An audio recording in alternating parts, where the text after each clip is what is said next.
2 anos de blog do Marcel Rofiel. Parabéns ao Marcel pela capacidade de sintetizar a notícia, a perspicácia de informar a população de Ribeirão Bonito e a todos os internautas, né, em rede mundial de computadores, e lembrar a contribuição da notícia, da terra. É muito importante o crescimento de cada um de nós e da própria cidade. Que além de 2 anos, faça 20, faça 40 e faça 60. Vida longa, parabéns.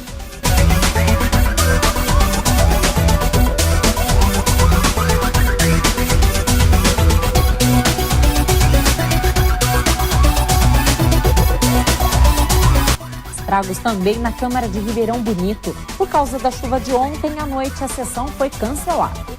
A água escorreu pelos lustres e paredes, molhou documentos. O plenário ficou inundado e quem estava dentro do prédio teve que usar guarda-chuva. Em algumas salas, a água ficou empoçada. O presidente da Câmara, José Luiz Mascaro, disse ainda que vai hoje avaliar os preços.